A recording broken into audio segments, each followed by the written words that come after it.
मेरा नाम जाहिद इकबाल है। आज जब मैं अपने इस कमरे में बैठा हूँ जिसे कभी हम सब महफूज समझते थे और मध्यम रोशनी में ये सतरें लिखने की कोशिश कर रहा हूँ, तो मेरे हाथ कांप रहे हैं। कलम और कागज़ का ये रिश्ता आज मुझे एक भारी बोझ महसूस हो रहा है, क्योंकि जिन यादों को लफ्ज़ों में कैद करने जा रहा हूँ मेरे ज़हन पर एक ना ख़त्म होने वाले अजाब की तरह मुसल्लत है। ये वही घर है जिसकी बुनियादों में मेरे अब्बा के पसीने, मेरी अम्मी की दुआएं और हमारे सारे खानदान का ख्वाब दफन था। मगर आज इसकी दीवारों से सिर्फ खौफ टपकता है। हमारा खानदान कभी दौलतमंद नहीं रहा। अब्बा एक सरकारी महकमे में क्लर्क थे और ज़िंदगी का ज़्यादातर वक्त किराए के मकान बदलते गुजर गया। बचपन की वो धुंधली यादें आज भी दिमाग में ताज़ा हैं, जब हर दूसरे तीसरे साल सामान खुले ट्रक पर लाद कर हम नई गली, नए मोहल्ले, नए मालिक मकान के रहम करम पर मुंतकिल हो जाते। मुझे वो दिन नहीं भूलता जब बारिश में हमारे कच्चे मकान की छत टपक रही थी और अब्बा पूरी रात बर्तन इधर से उधर करते रहे। उनके चेहरे पर बेबसी के आसार ने उनके दिल में अपना घर बनाने की जिद को जन्म दिया। वो अक्सर कहा करते, बस एक छत हो अपनी जहाँ बगैर इजाज़त के एक कील बिगाड़ सकूं। यही जुमला उनकी ज़िंदगी का महवर बन चुका था। अम्मी जो नायत साबर और शाकर खुदूम थी, उनकी हर नमाज के बाद की दुआ भी इसी एक नुक्ते पर आकर रुक जाती, या अल्लाह हमें अपना आंगन अता फरमा जहाँ मेरे बच्चे बेफिक्री से खेल सके। उन्होंने घर के खर्च से पैसे बचा बचा कर और कमेटियाँ डालकर अब्बा का साथ दिया। ये ख्वाब सिर्फ एक मकान का नहीं था, बल्कि हमारी इज्जत, सुकून और मुस्तकबिल का ख्वाब था। बरसों की मेहनत, कुर्बानी और दुआओं के बाद वो दिन आए जब अब्बा ने अपनी जमा पूंजी, प्रोविडेंट फंड और कुछ कर्ज लेकर शहर के किनारे एक नई कॉलोनी में 5 मरले का प्लाट खरीद लिया। रजिस्ट्री के कागजात हाथ में आए तो घर में ईद का समा था। अम्मी ने नफल पड़े मोहल्ले में मिठाइयाँ बांटी। उस दिन मैंने अब्बा की आंखों में एक ऐसी चमक देखी जो पहले कभी नहीं देखी थी। हम सब इस खाली प्लाट पर गए और दीवारों को अपने तस्वर में खड़ा करने लगे। अब्बा ने कहा, यहाँ ड्राइंग रूम होगा। अम्मी ने मुस्कुरा कर कहा, ये कोना मेरा छोटा सा किचन गार्डन होगा। अब्बा नौकरी वैसे निगरानी नहीं कर सकते थे, तो ये जिम्मेदारी मेरे नातवा कंधों पर आ गई। मैंने अभी ग्रेजुएशन मुकम्मल की थी और नौकरी की तलाश में था। मेरे लिए सिर्फ एक जिम्मेदारी नहीं, बल्कि ज़िंदगी का पहला बड़ा इम्तहान और एजाज़ था। मेरा कज़न अली मेरा साथी बना, जो न सिर्फ मेरा भाई बल्कि मेरा बेहतरीन दोस्त हमराज भी था। हमने मिलकर नक्शा साजों के साथ हर चीज़ तय की। हर ईंट, हर दरवाजे का डिज़ाइन अपनी मर्जी से मुंतखब किया। सुबह सवेरे बाइक पर साइट पर पहुंचते और शाम तक मजदूरों के साथ काम करवाते। धूप की तपश, सीमेंट की धूल और थकन, सब कुछ एक खुशी में बदल जाता। रात को जब मजदूर चले जाते तो हम अधूरे मकान की छत पर बैठकर ठंडी हवा में मुस्तकबिल के ख्वाब बुनते। अली कहता, जाहिद देखना, इस कमरे में बेहतरीन गेमिंग सेटअप लगाएंगे, बड़ी स्क्रीन और साउंड सिस्टम के साथ। मैं कहता, और हर हफ्ते छत पर बारबेक्यू पार्टी होगी। इन अधूरी दीवारों के बीच हमारी कहकहों की गूंज सुनसान माहौल को जिंदगी दे देती। कॉलोनी बिल्कुल नई थी, अभी बस चंद घर बने थे। दिन में मजदूरों और मशीनों की आवाज़ों से कुछ रौनक रहती, लेकिन शाम होते ही सनसनाहट छा जाती। खाली प्लाटों, अधूरे ढांचों से टकराती हवा की साएं साएं एक पुरस्कार सरगोशी लगती। दूर कहीं आवारा कुत्तों के भौंकने की आवाज़ माहौल में दहशत घोल देती। शुरू में हम इन चीज़ों को उनसी मजाक में लेते रहे, मगर फिर अजीबोगरीब वाक़यात ने वहम के बीज बोना शुरू कर दिए। सबसे पहले मजदूरों ने पिछले हिस्से में काम करने से इनकार करना शुरू किया, जहां वॉशिंग एरिया और स्टोर बनना था। पुराने मिस्त्री बशीर चाचा ने कहा, जाहिद बेटा, इस कोने में काम करते हुए दिल घबराता है, जैसे सांठ सूट रही हो। हमने उनकी बात वहम समझकर हंस दिया, मगर फिर हमारे औजार गायब होने लगे। कभी हथौड़ा, कभी कीलों का डब्बा, मगर फिर वो चीज़ें अजीब जगहों पर साफ सुथरी हालत में मिल जाती, जहाँ हमारा जाना ही नहीं होता। ये सब हमें परेशान करता, लेकिन हम मजदूरों की शरारत या अपनी भूल समझकर नज़रअंदाज कर देते। अब खौफ रातों में दस्तक देने लगा था। कभी खाली कमरों में सरगोशियाँ महसूस होती, कभी आहिस्ता आहिस्ता कदमों की चाप। एक रात में अकेला किचन के पास से गुजरा तो साफ महसूस हुआ जैसे कोई मेरे पीछे खड़ा है और उसकी सर्द सांस मेरी गर्दन पर है। पलट कर देखा तो कोई ना था। दिल की धड़कन मामूल पर आने में देर लगी। हम इन बातों पर हंसी मजाक करते कि लगता है कोई नादीदा मखलूक हमसे पहले घर में शिफ्ट हो गई है, मगर हमें खबर ना थी कि हमारा ये मजाक कितनी बड़ी हकीकत का पेशखम है। फिर वो रात आई, जुलाई की हबस भरी रात, जब हवा में नमी इतनी ज़्यादा थी कि सांस लेना दुश्वार लग रहा था। आसमान पर घने बादल थे, मगर बारिश का एक कतरा तक ना था। हर तरफ दम घुटती खामोशी छाई हुई थी। दिन भर की मुशक्क़त के बाद हम ऊपर वाले कमरे के ठंडे फर्श पर चटाइयाँ बिछाकर लेट गए। बिजली का कनेक्शन अभी नहीं हुआ था, इसलिए एक छोटा सा पंखा बैटरी पर चल रहा था, जिसकी गूं इस सुनसानी में किसी असीब की कराहत जैसी लग रही थी। रात तकरीबन 11 बजे का वक्त था। मैं मोबाइल पर वीडियोस देख रहा था और अली गालबन सो चुका था। अचानक नीचे ग्राउंड फ्लोर से एक साफ और वाज़ेह आवाज़ उभरी, जाहिद। मैं चौंक कर मोबाइल से नज़रें हटाई। ये आवाज़ ना किसी मर्द की ना औरत की, बल्कि अजीब और गैर मनूस कफियत ली हुई थी। ना ज़्यादा बुलंद ना ज़्यादा मध्यम, लेकिन बिल्कुल साफ, जैसे कोई सेहन में खड़ा मुझे पुकार रहा हो। एक लम्हे को मुझे लगा शायद अब्बा किसी काम से आए हैं। दिन भर की मुशक्क़त से मेरा जिस्म टूट रहा था और उठने की हिम्मत ना थी। मैंने अली को कोनी मारकर जगाया, यार उठ, नीचे कोई बुला रहा है, शायद अब्बा हों। अली ने गुस्से से करवट बदली और कहा, क्या मुसीबत है, सोने दे, जाना तो खुद देखा। मैंने जिद की, यार मुझे जाहिद कहकर पुकारा है, लाजमी अब्बा ही होंगे।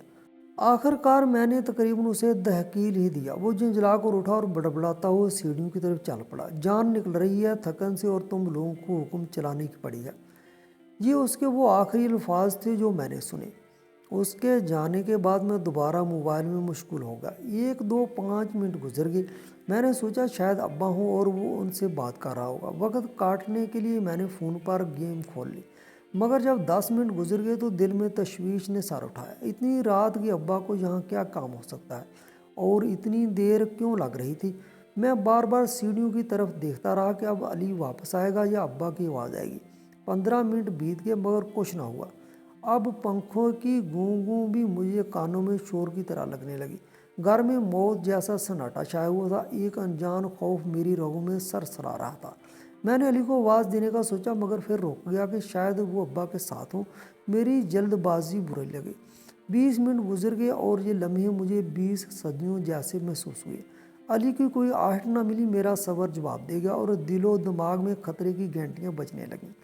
मैंने पूरी ताकत से चीखकर पुकारा, ओए अली, कहाँ गया, जवाब दे। नीचे से बस मेरे नाम की बाज गश्त आई और फिर वही खाली और दहशतनाक खामोशी। अब मेरा खून जैसे रगों में जम गया था। मैंने हिम्मत जमा की और कांपते कदमों से सीढ़ियों की तरफ बढ़ा। दिल गवाही दे रहा था कि कुछ बहुत बुरा हो चुका है। मोबाइल की टार्च ऑन की, उसकी कांपती रोशनी में नीचे उतरने लगा। हर कदम के साथ दिल की धड़कन तेज हो जाती और कदमों की चाप इस सन्नाटे में हथौड़े की ज़रब जैसी गूंज रही थी। नीचे मुकम्मल अंधेरा, एक जिंदा सी खौफनाक खामोशी छाई हुई थी जो कानों को चाट रही थी। टार्च की रोशनी से दीवारों पर बनने वाले लंबे साए ऐसे लग रहे थे जैसे कोई वजूद मेरे साथ साथ चल रहा हो। हर तरफ ताज़ा सीमट, पेंट और गीली मिट्टी की बूरची हुई थी, मगर आज उसके साथ एक ऐसी नाकाबिले बयान बदबू भी शामिल थी जिससे मेरा दिमाग पहचानने से कासर था। अली, मैंने लरजती हुई दबी आवाज़ में पुकारा, मगर मेरी आवाज़ हल्के ही में दब गई। ग्राउंड फ्लोर पर पहुंचा तो हर तरफ वीरानी थी। टार्च की रोशनी एक एक कमरे में डाली, सब कुछ वैसे ही था जैसे छोड़ कर गए थे, खाली, बिखरा और खामोश। मेरा खौफ अब बर्फ़ की तरह सीने में जम रहा था। फिर नज़र पिछले हिस्से की तरफ गई जहाँ मजदूर हमेशा काम से कतराते थे। वहाँ फर्श पर कुछ चमकता नजर आया। दिल थाम कर करीब गया तो हलक में कांटे उग गए। वो अली का मोबाइल था। उसकी स्क्रीन टूटी हुई और वो यूँ पड़ा था जैसे किसी ने गुस्से में ज़ोर से ज़मीन पर दे मारा हो। इसी लम्हे इस हिस्से से अली की एक ऐसी चीख बुलंद हुई कि मेरी रूह फना हो गई। वो चीख इंसानी नहीं थी, बल्कि खालस अजियत, नाकाबिले बयान दर्द और हैवानी दहशत का एक ऐसा मरकब थी जिसे लफ्ज़ों में बयान नहीं किया जा सकता। एक हलक फाड़ गैर इंसानी चीख जिसमें बबलों की सी गड़गड़ाहट शामिल थी, जैसे कोई किसी का गला काट रहा हो और फिर भी चीखने की कोशिश कर रहा हो। ये चीख एक लम्हे के लिए कायनात में गूंजी और फिर अचानक ऐसे खामोश हो गई जैसे किसी ने चलती हुई टेप रिकॉर्डर का बटन दबाकर बंद कर दिया हो। उसके बाद की खामोशी इस चीख से 1000 गुना ज़्यादा खौफनाक थी।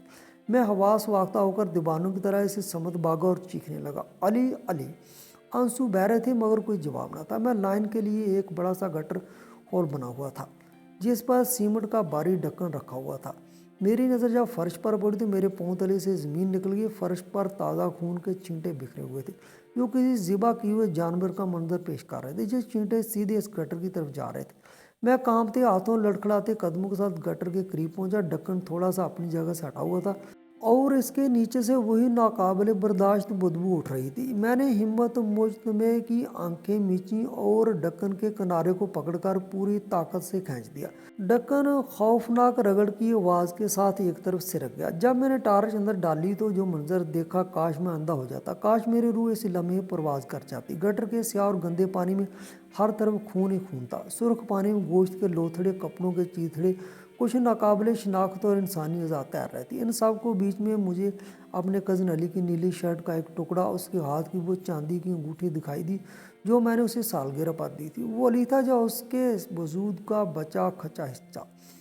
کچھ کہنا مشکل تھا۔ میں اس منظر کو ایک لمحے سے زیادہ برداشت نہ کر سکا۔ میری آنکھوں کے سامنے اندھیرے اور سرخ دھبے ناچنے لگے۔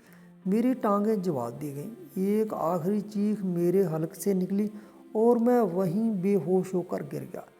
جب آنکھ کھلی تو میں زیر تعمیر گھر کے فرش پر پڑا تھا۔ میرے سر پر ابا جان کا لرزتا ہوا لیکن شفیق ہاتھ تھا اور ان کی آنکھوں سے آنسو بہہ رہے تھے، اور ارد گرد پولیس والے کھڑے تھے۔ ایمبولینس اور پولیس کی گاڑیوں کی نیلی سرخ بتیوں کی روشنی دیواروں پر اسیب زدہ رقص کر رہی تھی۔ ہر طرف افراتفری تھی۔ میں سکتے کی حالت میں بار بار ایک ہی جملہ دہرا رہا تھا، اس نے علی کو مار دیا، گٹر میں پھینک ڈالا۔ پولیس نے تفتیش شروع کی۔ رویہ نرم تھا مگر سوالات شک سے بھرے ہوئے تھے۔ میں نے سب کچھ بتایا۔ وہ غیر انسانی آواز، علی کا نیچے جانا، اس کی روح فرسا چیخ اور وہ ہولناک منظر۔ وہ نوٹس لیتے رہے لیکن ان کی آنکھوں میں واضح شبہ تھا کہ میں صدمے کی وجہ سے حقیقت اور وہم میں فرق نہیں کر پا رہا۔ میرا درد اور بڑھ گیا جب مجھے احساس ہوا کہ کوئی میری بات ماننے کو تیار نہیں۔ میں ایک ایسے سچ کا واحد گواہ تھا جو دنیا کے قوانین سے معابرہ تھا۔ کئی دن بعد فارنزک رپورٹ آئی جس نے معاملے کو اور الجھا دیا۔ رپورٹ میں موت کی تصدیق ہوئی مگر وجہ اور طریقہ نامعلوم رہا۔